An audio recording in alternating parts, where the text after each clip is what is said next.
You ever find it funny that the dumbest people are shameless about saying the dumbest things? Yep. But the smartest people are always sort of sitting quietly in the background listening. Why are they never speaking up as much as the dumb people? Thank you for putting your message out there and connecting people to opportunities. Where was that fire born? And the more stories I heard, the more I wanted to hear, because I realized that was how we connect as humans. It's in listening to the stories of other people. I have my finger on the pulse of what's happening. I have an instinct for what's upcoming. I can tell you who the people are that you want to engage with and how, and where they're making a maximum impact. And so people are saying, like, can you be my project manager? More often than not, people don't really remember what got said, but they will remember How you made them feel. How you made them feel, right? So how do you do that with your stories? How do you craft them? That is a good question, actually, because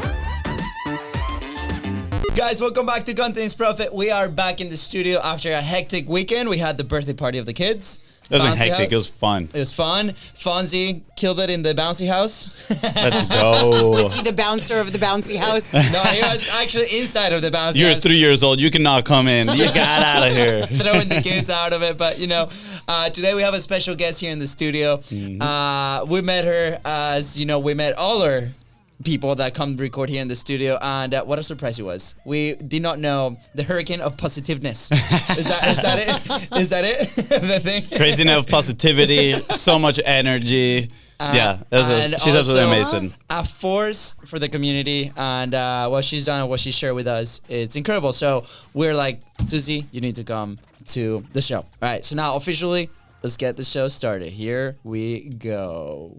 We've got some. Hey, I'm Luis. And this is Luis. And welcome to the Content is Profit podcast. In here, you're going to get the insights, accountability, and drive to create consistently and increase revenue. You'll hear from top entrepreneurs, creators, and anything and everything you need to know about content. All this while having a good time. The goal of this podcast is simple: entertain, educate, and turn your content into profit. Ka-ching, ka-ching. Suzie, welcome to the show. Hi, Luis and Luis. Thank you for having me. Yes, we're honored, and every time you come into the studio, we just get to talk about the things that you're doing this week and next week and in the future, and you tell us all these wonderful things. And the word that comes to mind is authenticity, and also the change that you've been able to do not only with your show but with your relationships. I'm like, every time you come in, you tell me this massive news. Something new happened. Something new, amazing is happening. Yep. Oh yeah, there's tons of stuff happening here. We live in the land of milk and honey, right? The fourth fastest growing city in Florida right now. Yep.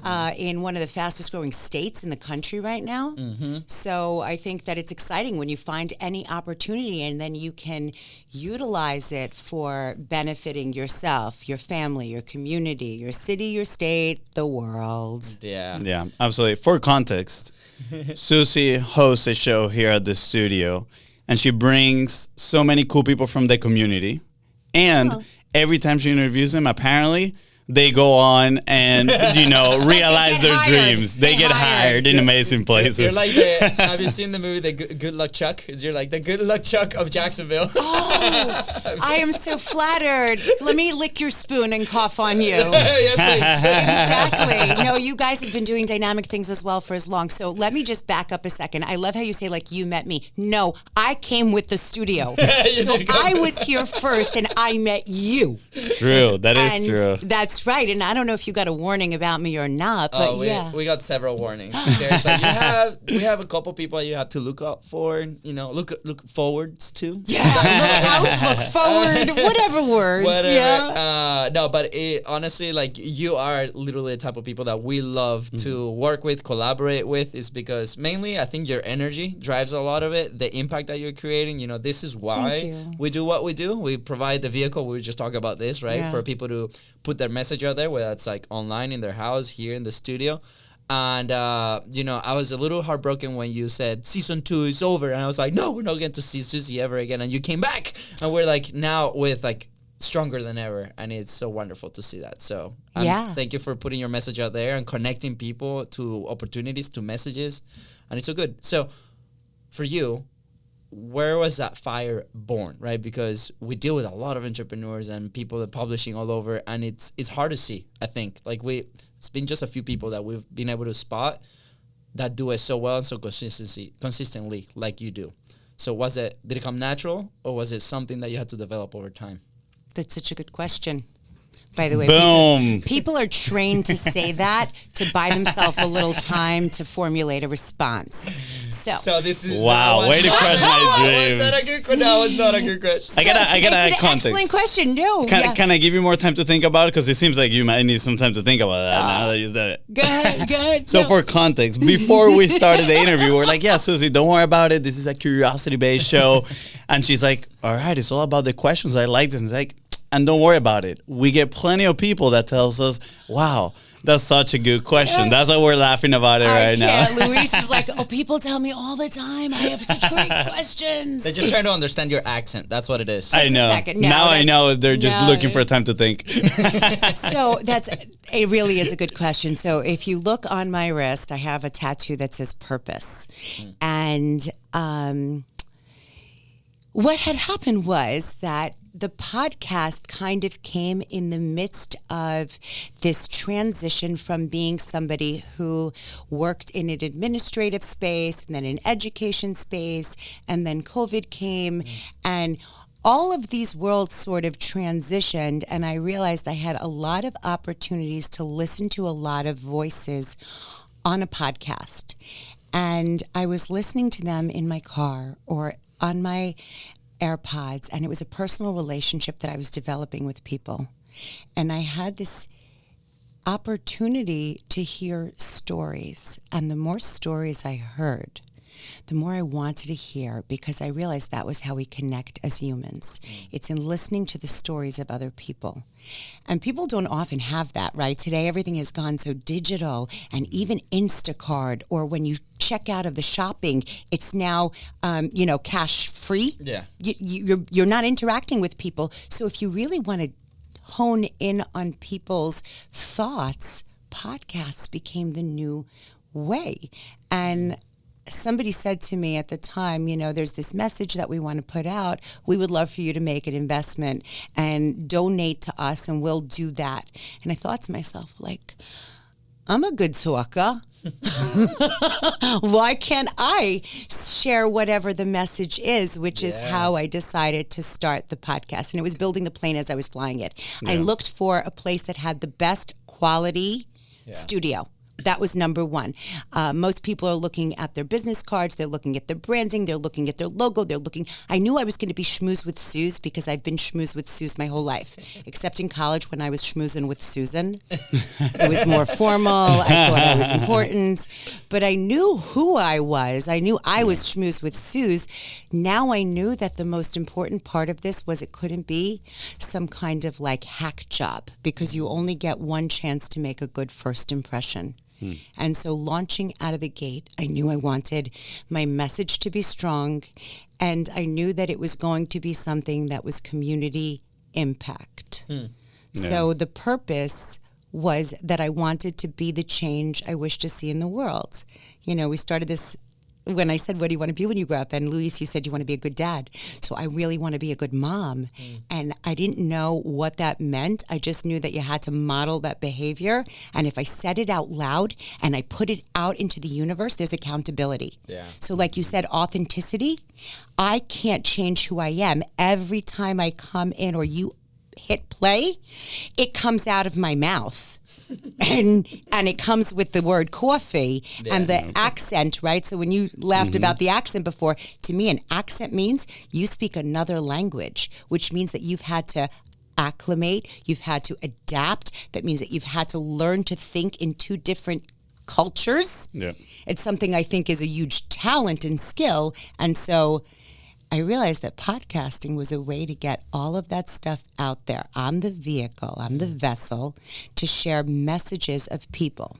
Yeah, I love that. I'm going to put a little tab in there for later, because I want to talk about your creative process and your storytelling. Your storytelling is really, really good. When I'm editing the episodes, you always have like a story segment at the very beginning to introduce the topic, what you're going to talk about, right? And I love how you always say, and that's what we're going to talk about today, right? We actually should, dang it, we missed that opportunity. And We should have done that. Today. We should have done that in honor of you, right? But regardless, I want to talk about stories a little bit later on, but I'm curious, like, have you always been a good communicator?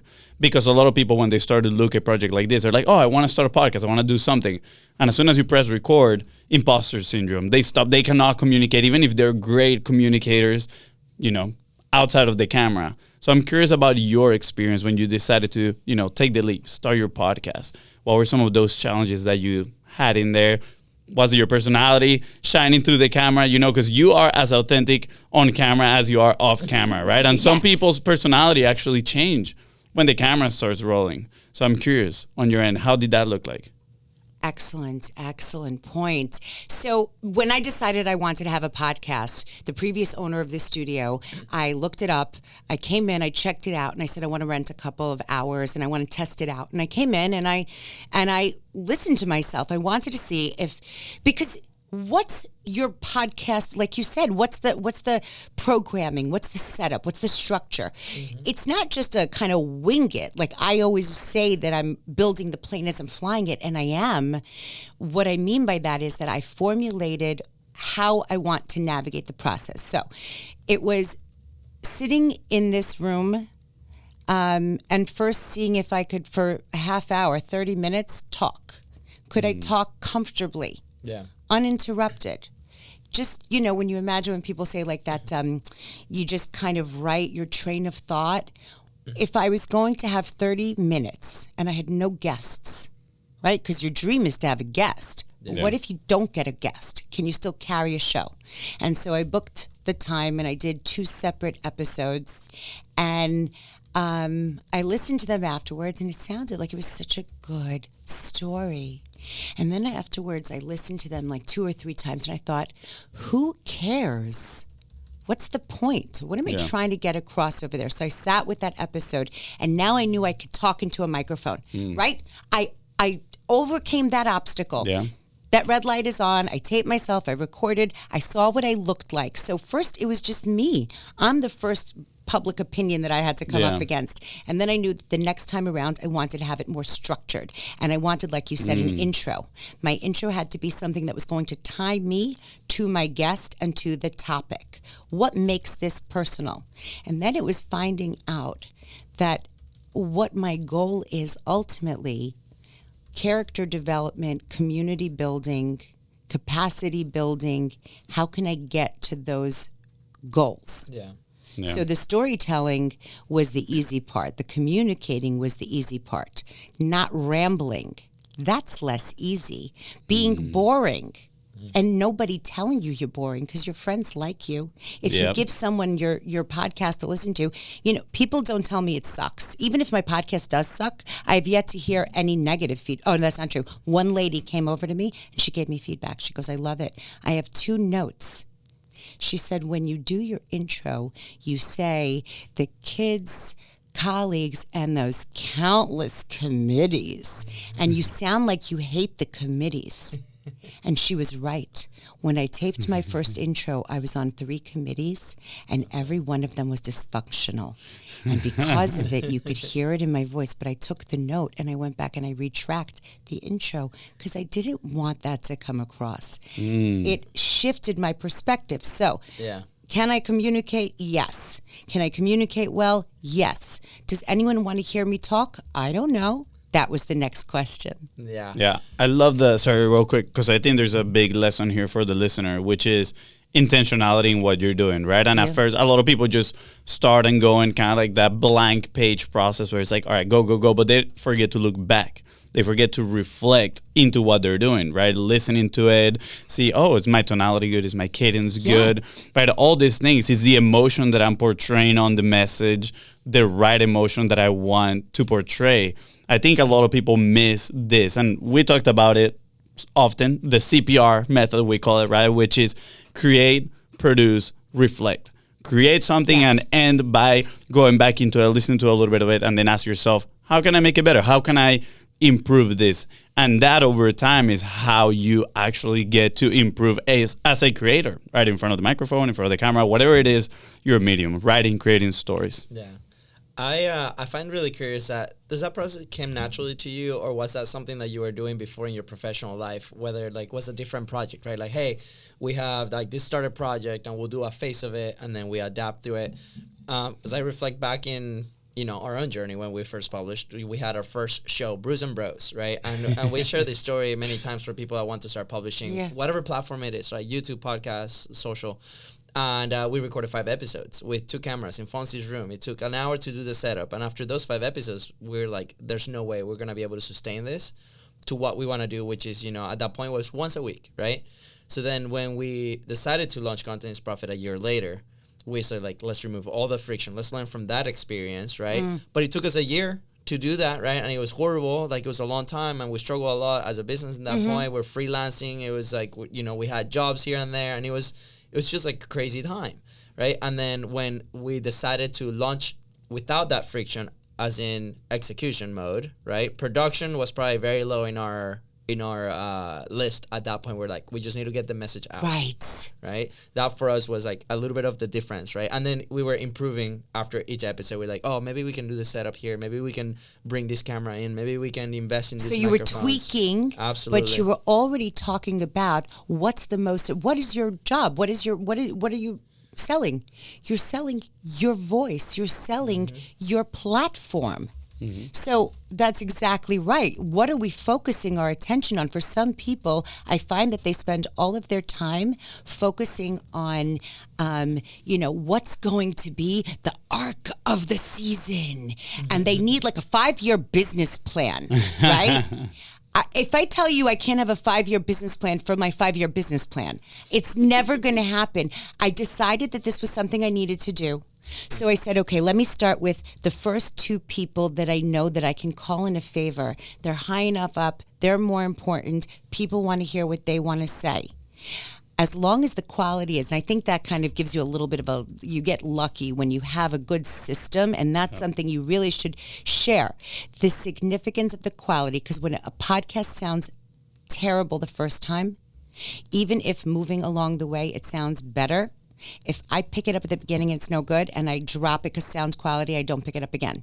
If I didn't pick you up at the beginning and I missed that whole thing and you've tweaked enough along the way that you decide now I feel good enough to promote myself. And that's the second part of it, right? The first part is actually, what am I doing? Do I need to promote myself the second I open my mouth? Was my first season worthy of me promoting it to people? I don't know, not from the first 4 episodes that I put out. Then I realized that I have to think of how my system is. What you said is you want to put out an episode every week, right? Do you have the opportunity to sit every week in a studio? I do not. So I realized I needed to do my front loading on my guests. I wanted to set up, like you said, it was like, is this sustainable?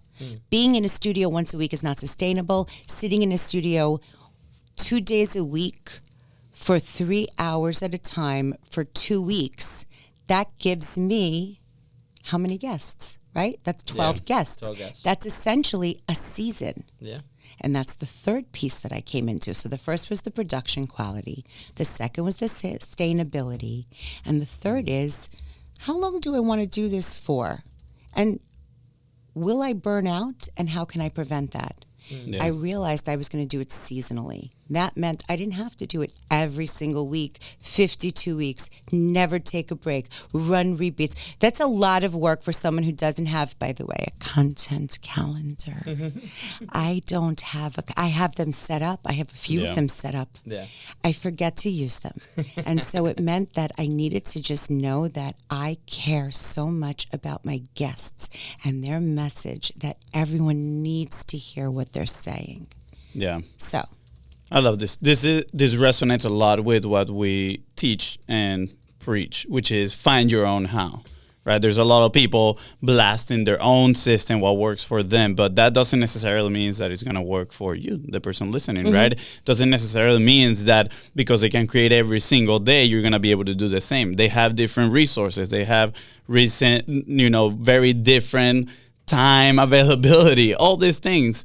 And I love how you organically started finding your own and developing the process that works for you. So that is actually a recommendation for you listening. If you're thinking about, or actually if you have found yourself in a situation where you have created and stop, right? Kind of like start, stop.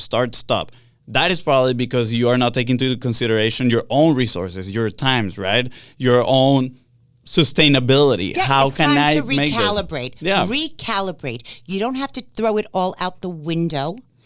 You have to remember to give yourself grace. I think that's what happens a lot of times is we beat ourselves up with the time, effort, and energy that we already invested. And so we're so like unhappy with, okay, recalibrate. Yeah. Stuff happens. Yeah. And this applies for any publishing platform and for any product, right? Just recently, I was like, there's MKBHD, right? It's like this YouTuber that does tech reviews, for example. And there's a whole movement that one of his reviews, because of his reach, can ruin a company, right? Or bankrupt a company. And there's like just one that he just did that it was a very negative review, right? And he's defending his position as a creator because like, look, I'm trying to be objective at the end of the day, right? So here's what's happening. Critics go into that, but there's a product that was not well designed, and now they're filing for bankruptcy. Same scenario happened with a different product, right? And he gave feedback, like, this is the thing that needs to be changed. The company changed that, improved on the product or the process, the thing, and they released a second version that was better, right? And it changed the experience. So this is something to bring it back to content. It's like our content is our product in a sense when you're a creator, right? Yeah. And that needs to be marketed, that needs to be, produced consistently, depending on like what your cadence you decided to be, your consistency you decided to be. But at the same time, it's like that feedback, that review could be internal, could be from the audience feedback, could be the comments on YouTube, could be the people reviewing your podcast publicly, right? Yeah. Take that and take it to the next level. I remember when we had the Hotspot network came in, it's like, we don't like your background music. I think it's a little distracting. We used to have like that song that would play at the very beginning throughout the entire episode. Okay. Because that's like one of the radio shows that we used to listen to, or I used to listen to. I was like, that's my reference. I want to do it like that way. But it's distracting the audience from the actual message. Perfect. I didn't like the feedback, but we took it. And at the end of the day, it made the show better because it showed on the people listening and the numbers on the back end, right? So to your point, 100%, we have to be continuously with that critical eye, right? Yeah. Revisiting what's happening. Now, did you have a final plan for how do you connect that content to your opportunities and your money and that thing? Because we see a lot of people coming into the space of content creation in general, doesn't have to be a podcast, with stretched expectations, I'll say. And they might not have the systems on the back end, or they might not have like an idea of like what comes after the content, after we put it out consistently. What was the scenario for you? For us, was we literally built the plane as it was going, and we found relationships to be the number one driver, right, for those opportunities.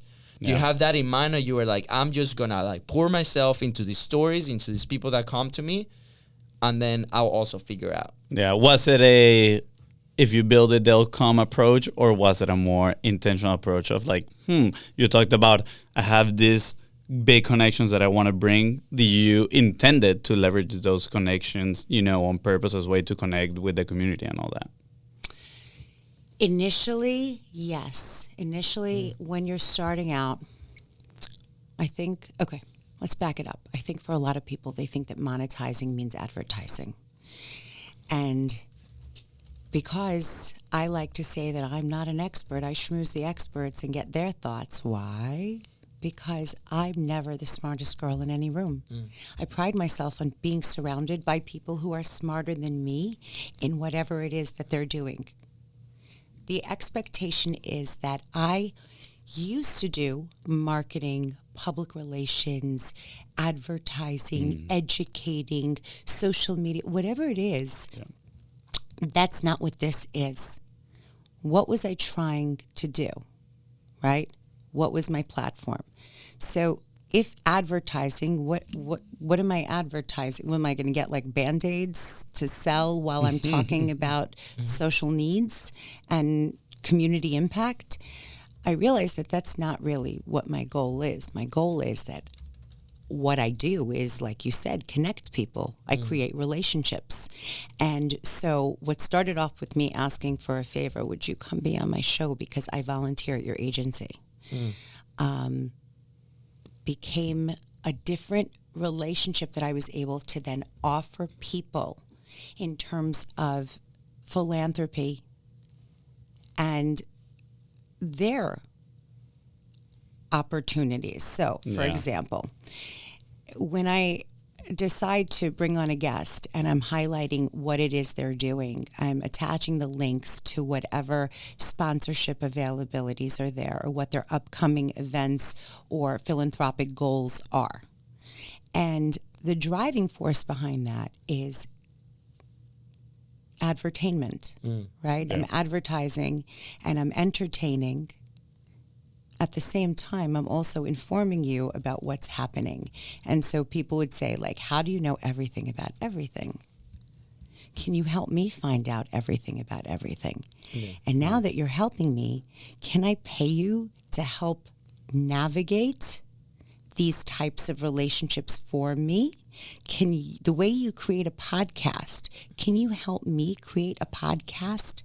And so people would come and ask me if I could help them to start their podcast, right? Like you said before, people have this idea that it's like this long drawn out process. And I would say, like, well, what do you want to do? What's your dream? What's your goal? Yeah. And they would tell me that their goal is to talk about this. Okay, so now let's sit down and we'll talk about who you know already that can talk about this, because you can't be that person, right? You're not an expert. Unless you are an expert, in which case you should be a guest on other people's podcasts. Yeah. But it was, how can I use this to achieve opportunities for me in those spaces that I want to make an impact? So I'm developing relationships. I'm sharing out publicly all of what I've learned, that I believe in growth mindset, that I can connect the people, the tools, the projects, the places, and that every time I have a guest on a year later, I'm showing you that I had an instinct, because now here we are, season 4, a year later. Those guests from season 1, those projects that I saw and I felt were going to make it, they have now made it. So now I'm proving to people that I have my finger on the pulse of what's happening. I have an instinct for what's upcoming. I can tell you who the people are that you want to engage with and how, and where they're making a maximum impact. And so people are saying, like, can you be my project manager?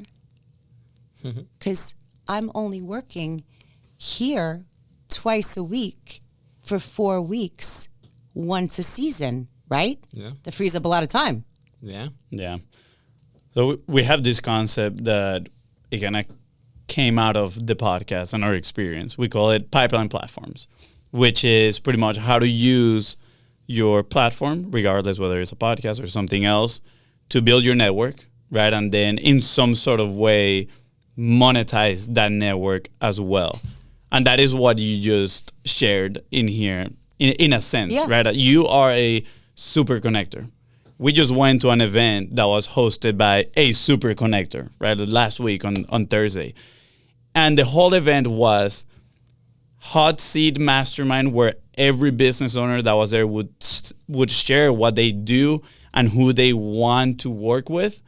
And everybody else in the room would drop names of who are the people that they're going to introduce them to. Right. That was the whole event. It was absolutely amazing. So when we were developing these pipeline platforms, we came up, we started relating thoughts and points, sort of, you are the average of the 5 people, you spend your time with. So it's like, all right, well, if I'm the average, why don't increase the value of the people I spend my time with? Yeah. How can we do that? Through the show, we can invite, very impactful people. And then if we increase the value for network, maybe that can lead to increasing the value for net worth as well. So I see that's what I'm seeing with you. You're bringing people in the community. Like you said, you have a pulse in everything that is happening in here. You're being the super connector. Somebody needs help here or there. You're connecting them with those people. So when others, it's kind of like the law of reciprocity, right? They feel in a way that they owe you something, because of your goodwill that you're giving and providing, right? You clearly believe in abundance. Yes. And, you know, when they need something, they're like, you know what? I think Suzie, she's very connected, right? She's that super connector. Maybe she has something, or when they need help, when they want to hire someone, let's talk to Suzie first, right? And you become that go-to person, that authority, right, for all the community here in Jacksonville. Is that the effect that you've been feeling? Something like that. It becomes like you're developing social capital. That's Social what it capital. becomes, social capital. Social capital sometimes is something different than you can invest into a business or an opportunity more than actual financial capital, right? Yep. Years ago, I remember my father was a partner in his first business, and everybody else had money to invest, and my father was the working partner. Right? He managed the property because he didn't have the money to invest. He would get a salary for that, but he got points, he got percentage. And over time, that investment had profit, and that profit translated into income. And then he could leverage that to his next opportunity. Yeah. Same thing happens with these types of relationships. And again, here's the thing. The thing is, when we talk, going back to the beginning of authenticity. So, are my relationships transactional? No. They're really not transactional. I don't really seek to gain anything from it. Everything that I'm doing is with the hope that I can provide some value for somebody else. I never thought of this and that was the problem. That was why I sucked at the beginning, because I thought that I was supposed to be getting advertising dollars. The thing is that I wasn't trying to make any money for me. It was never my goal. My goal was the purpose. The purpose was to leave this planet better than I found it. Yep. And so I didn't see the income as being as important as the outcome. So I wasn't really looking for advertisers. And when advertisers came to me, and this is the secret, your guests are going to, your listeners are going to be so annoyed. When advertisers came to me and said, "Can we advertise on your show?" I was like, that's like, do you ever see that meme? Like, I girl bossed myself too hard and now I have a real job. That's what happened. When people wanted to come to me to advertise, I was like, no, that's not my business model anymore. Because somebody offered me a contract position. Somebody offered me a project to manage that wasn't going to take away from my being able to contribute time, talent, and treasure back to my community. Yeah. I'm curious, though. Do you think there's a model there somewhere that you can still have the time, for the impact, but at the same time monetize the podcast? Are there brands that align with what you're trying to do? Yes and yes. So here's the thing. You have to be very honest about what you're good at and what you're not good at. I am very good at communicating. I am a super communicator.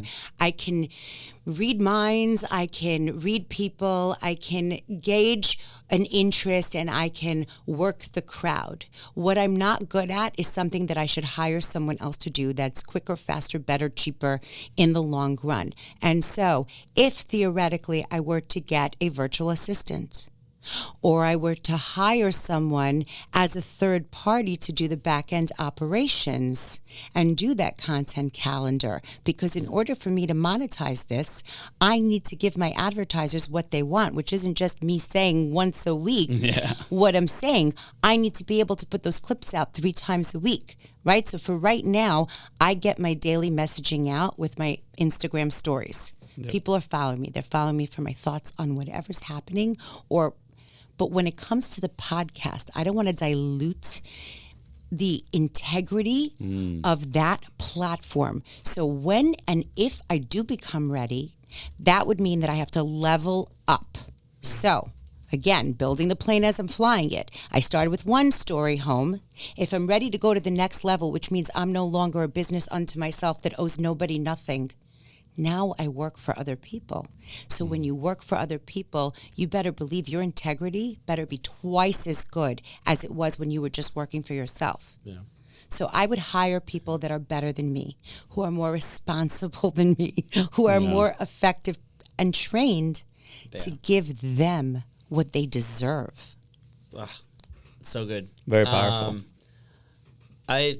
I think this has been the theme of this year on the show, like a lot of like the relationship side and like the opportunities that might come from that. And I think it's because, well, obviously firsthand we've seen it, right? Like the fact that we're sitting here in this studio, that's one of them. Like we met Gary, like 2 years before that, almost 3 years before that. Did you tell them? Did you tell them that I was trying to buy the studio from Gary and franchise They it? did not tell us, but He didn't tell you. No, He actually told us once that somebody. somebody. I'm the offered. somebody. That's hilarious. It's okay, Susie. The options That's are still okay. open. I'm not leaving. I'm still here. I'm still here. One day you're going to want to branch out, God willing, and you'll reach out and, who knows? There's always opportunities to Yes. That is level up. I mean, That is true. just before this interview, right, we were talking about opportunities here, even Jacksonville with different spaces and the connections, right? And I think what you are like, that super connector, some people might see it as a superpower, right? At the end of the day, you can boil it down to the outcome that you wanted, right? And your purpose and the thing. At the end of the day, it's like we shift that focus to like, I'm giving. I'm just giving, right? And to be completely honest, we've fought with those thoughts many times in our industry because there's a lot of information, there's a lot of education, right? And then there's like these processes and things that like, and we're like, as entrepreneurs too, sharing their message, you come to this point where like, do I share everything? Do I, where is the line between the sharing and then, or the service or like IP, for example, right? Like there's like this thing. And I've noticed with a lot of the people that come to the show, including you guys are pouring everything out and it comes back tenfold, right? Like when you came back and you told us about the opportunities that you were doing and the people that you were meeting because of those opportunities and like the amount of people that you've been able to help, that has been the constant. And then for the first years of our business, we struggle a lot with giving, right? Yeah. And it boils down to our internal beliefs and our internal things and battles that we've been able to fight, and continue to do that. But as a creator, if you're a part of a company or if you're building a company, that can be really scary, right? Yeah.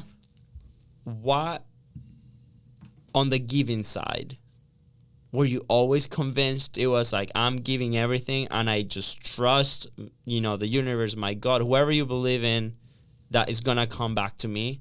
Because I found when we launched the show, for example, it was a Hail Mary, man. It was like 60 days of money in the bank. That was exactly when COVID happened. We lost every single person because they closed their business. Luca was just being born. Katie did not know that we invested half of the personal loan that we got into a mastermind, that I was running out of money. It was like a really tough moment in our life. Like I freaked out once he grabbed me. You see those white hairs? Yeah, that's exactly when it happened. Time stamped. And when we launched the show, it was like the first time that we were like, you know what? We're gonna share everything that we're doing. We're gonna ask whoever we want to bring on the show. We're gonna be ourselves. We're gonna be, we're gonna wear our sweatshirts. Fonz is gonna wear Arsenal stuff. Nobody, I remember you telling us sweatpants every day, and we're like, yes, sweatpants every day. And it was like the first time that we committed to just being ourselves. Do not care about the accent. Do not care about X, Y, Z, and we're gonna put it out there. And that was the moment that the balance shifted for us. But it took a really hard moment for us to like shift that energy. How do you recommend people that are going through something similar or like they're in like that limbo, right? To finally commit to do something like what you're doing, right? To be fully authentic, that the other side is brighter than the side that they might be on. So, when I launched the podcast, it was a very challenging time here in Jacksonville, where I'm raising my family. At that time, I'm Jewish, and there was a lot of anti-Semitism publicly here. It was the Florida-Georgia football game, which is very famous. I don't know if you guys noticed that every year, like it and there was these swastikas that were being shown. And there were planes that were flying with banners of swastikas. It was right after Kanye West was saying all these horrible things. Wow. People on the I-95 overpass were holding swastikas. Hitler was right. It was really scary here. Somebody flashed it on the CSX building. All this was happening in this city that I never even heard of 10 years ago. Okay? So to think that this was going on, that people who are so hate-filled have no problem being loud and proud. It was like this expression, like Yarad li asimon, like this, like it light bulb went off, and I was like, oh, wait a minute. You ever find it funny that the dumbest people are shameless about saying the dumbest things? Yep. But the smartest people are always sort of sitting quietly in the background listening. Why are they never speaking up as much as the dumb people?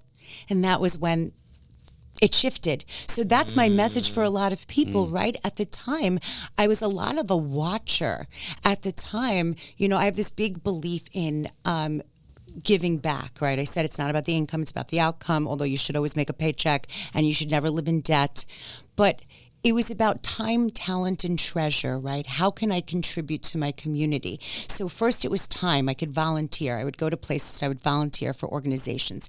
And then it was talent. So if it was, for example, if you're a podcaster and you have skills, you have a time that you can give to an organization to talk about their platform and it fits what you're doing, that's a donation. Because to sit in a space like this is expensive for a nonprofit that doesn't have that extra money. Yeah. If you have the ability to edit or to do the stuff that I can't do, right? Creative.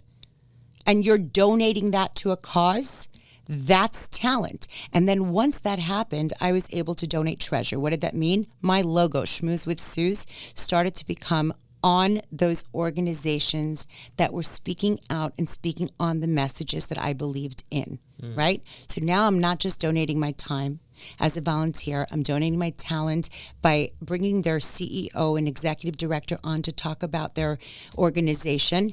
But now I'm a sponsor. I'm spending my money.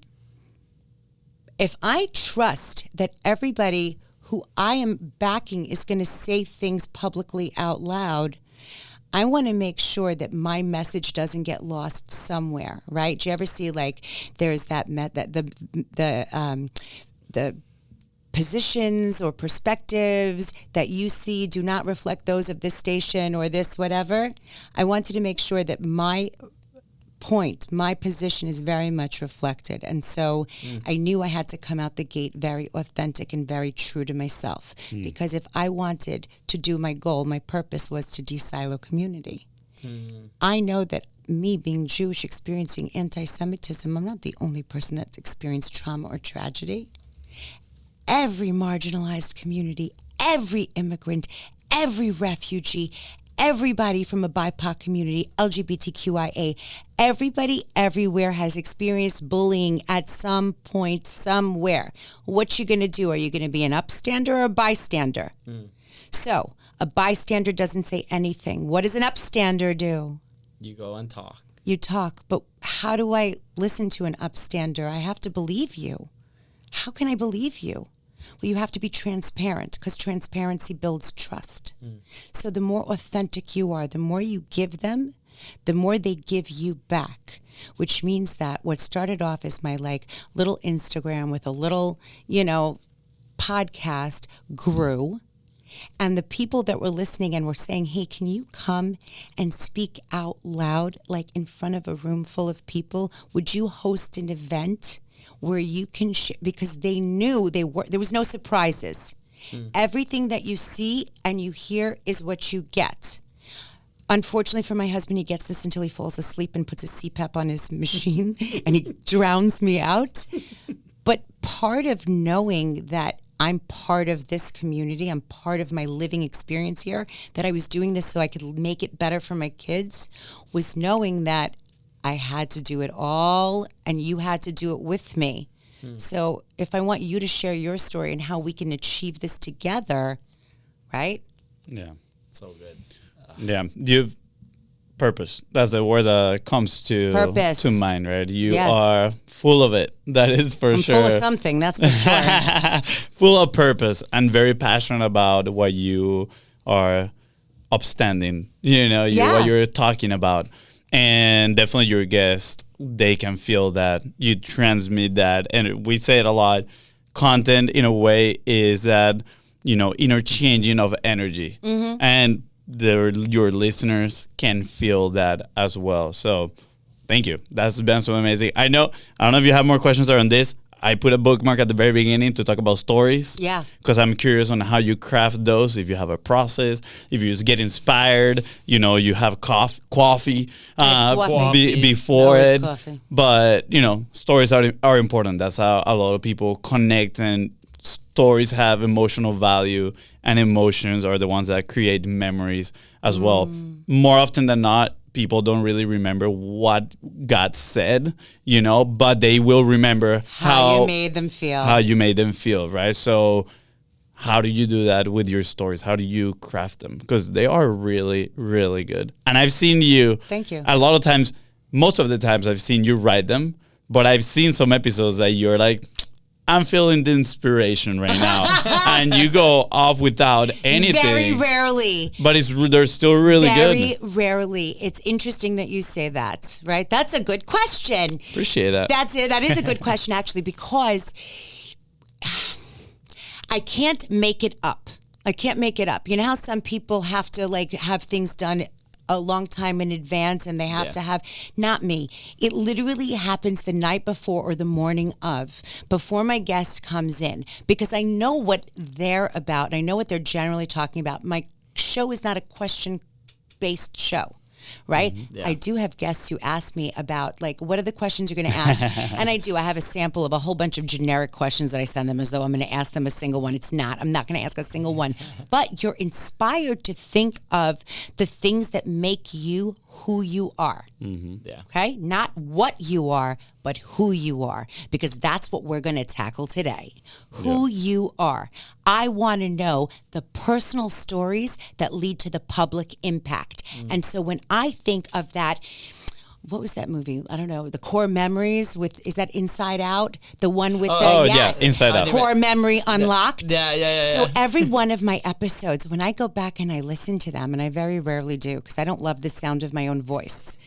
It sounds great. It is amazing. I don't know.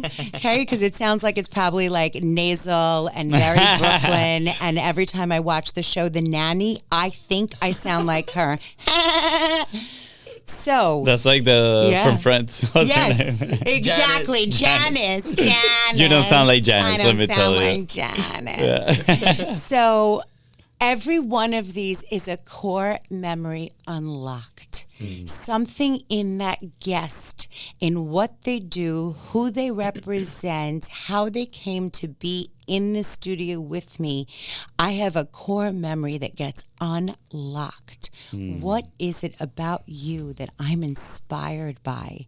But it's twofold, right? It's not just enough to be inspired. You have to be inspiring. Yeah. So I want to know where we're starting from, my core memory that was unlocked. But then we're going to level up.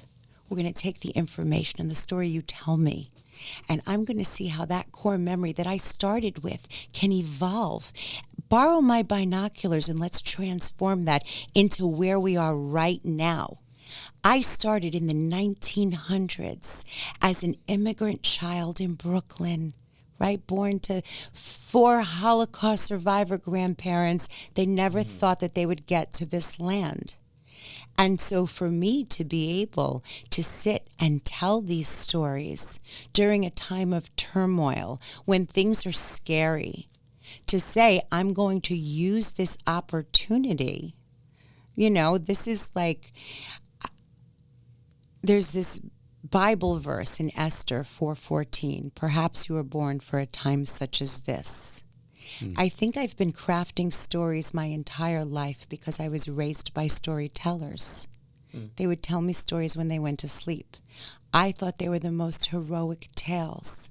I didn't realize that they were taking the horror that was their experiences and they were teaching me the lessons of grit, of tenacity, of survival. But they made it sound so good. And I realized that was the way I was going to teach. Teach the people I work with, teach my children, teach my community how we can be global citizens. It's not in the lessons. If I give you a list of bullet points, like you said, if I ask you to memorize it, you might. But if you leave here and you know that you will feel better and you will make other people feel better by doing the following: be authentic. Be happy, be kind, always do your best. Have faith in yourself. Have faith that your Creator has faith in you before you even know you do. Have favorable judgment that people don't want to suck. So there must be a reason that they're either having a bad day, a bad life, a bad experience, bad luck. We don't know. But I'm going to be very grateful for what I have and live with an abundance mindset. Right? So if I can take that and craft that into something that you will feel you can be inspired by and then inspiring from, I've done my job. I love it. Authenticity builds, you mentioned authenticity builds trust. Transparency builds trust. Builds trust, correct. Transparency builds trust. And now I'm relating these stories create or share transformation. Like a good story shares a transformation that creates some sort of emotion in the person that is listening. A good story should have a visceral impact. Yeah, that's amazing. That is a guide to storytelling. We might have to clip this, break it down into a process, and share it out to the world. The Suzie storytelling process. Right. Yeah. Suzie, thank you so much. We're honored that we finally got you in this table as a guest. Thank you. I've never been in this seat before. I know.